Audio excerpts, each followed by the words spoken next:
I'm going to be sharing all the documents you will need for your care worker visa from A to Z as requested by you guys.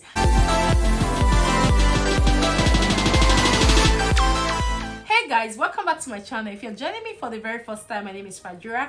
I'm so happy to have you all in our beautiful family. And for my returning subscribers, I want to say thank you guys for all you do. I really do appreciate. God bless you. If you're new to my channel or you're seeing this beautiful face for the very first time, on this channel I create content on how you can migrate to the UK, jobs with visa sponsorship to the UK, scholarships in the UK, like everything about the UK. So if you're someone who is interested in such content, do hit on that subscribe button, turn on the notification bell, so each time I upload a new video, you're going to be the very first person to see that video. So guys, let's quickly dive right into today's videos. As requested by you that you wanted to know all the documents you will need for your care worker visa and all you need to know about it. So I've put up the list and I'm going to share that with you in this video. So if you're coming to the UK as a care worker, you know you have to get a job with a care organization or in a care home that will pay you at least a minimum of £20,480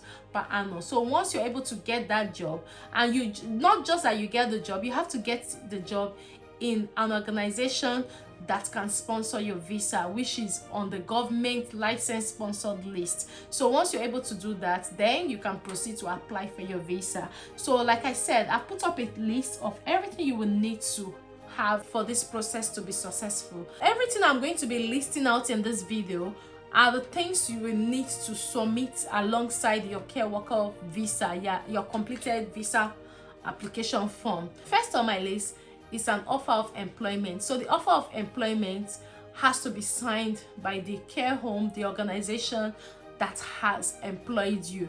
So when you are giving your offer of employment, check if it is signed. If it's not signed, the home office will not accept it. So ensure that the offer of employment is signed by the organization that has employed you. So the second on my list is contract of employment. So the contract of employment is given to you by the organization that have employed you, also the offer of employment as well. So ensure that you have the contract of employment from the organization you have gotten your job with, because if you don't have it, this is why your visa will be refused. Ensure that you get the contract of employment from any of the care organization you have gotten a job with. The next on my list is UKVI certificate of sponsorship, which is what everybody has been looking out for. So the certificate of sponsorship will be given to you by the organization that has given you this job. So you will need to have it to be able to apply for your visa. So if you don't have the certificate of sponsorship, you will not be able to apply for your visa, because the home office will not honor your application, because the main thing you need for you to move to the UK to work as a care worker or as a skilled worker is the certificate of sponsorship, to show that you're coming here to work under any of the organization that has employed you. The next on my list is a cover letter to the embassy. So you write a cover letter to the UK embassy. If you're struggling to write a cover letter, I have a video on how you can draft a simple cover letter, but that's for work. You can just twist it because you're coming to the UK to work. So ensure you add a cover letter with your application. The next on my list is staff handbook. So the staff handbook is given to you by the care home that you have gotten a job with. I'm sure they know what to do, but these are things that just in case they did not give you, you should ask for them. Next on my list is tuberculosis test certificate. So the tuberculosis test certificate is very important. So if you're going for your visa application, please do not forget to go with it. Make sure you carry it. In fact, some care organizations, they even ask if you have everything in place. You have your tuberculosis, you have this, you have that. So ensure you have it at hand. So the next on my list is English Language Proficiency Test Certificate, which is the IELTS. But remember, if you're going to write an IELTS, you have to write the UKVI Academy or UKVI General. You can't just I think someone was asking me the other day that can I use the IELTS I wrote for Canada to apply for UK visa. To be honest, you can't use it. If you're coming to the UK, you have to write the IELTS that is meant for UK job, which is the UKVI Academy or UKVI General. Or if you have a BSc, you don't really need the IELTS. You can use your BSc transcript for your NERIC, which is the ETIS, so you don't need IELTS. And you know, IELTS expires after 2 years, but the NERIC or ETIS does not expire, because they issue you with a certificate to show that you have been taught in English and you understand English. However, if you're studying in the UK, I think a few people that are studying in the UK that are planning to come back now were asking me this question, which I think is wise I mentioned it in this video, that if they will need IELTS or NERIC or ETIS or whatever. The truth is, you don't need any of them. If you studied in the UK, for instance, I studied in Coventry University. If I went back to Nigeria and I wanted to come back as a carer, all I need to show is my Coventry University certificate. So if you had previously studied in the UK and you're currently overseas and you're planning to come to the UK for a care work, or you've gotten a job already and you're planning to go for your visa, you do not need any IELTS, you do not need any NERIC or ETIS. All you need is a certificate from the university you studied in the UK, so you don't need that. And remember, for the UKVI Academy or UKVI General, when it comes to the care worker, I know it's from 4.0 and above, so ensure that all the 4 subjects you score 4.0 and above. Then the next on my list is training certificate or mandatory courses. So if you have done some of those trainings online, just try and attach it so that they will know that you know what you're coming in for. Though the UK does not really care so much about certificate, but for me, I would just add them. If I have them, make sure you add them to your visa application. Then proof of funds, ensure it meets UKVI requirements as per family size. So when it comes to the proof of funds, you need to have £1,270 for 28 days in your bank account. So make sure that that £1,270 for 28 days in your bank account is there.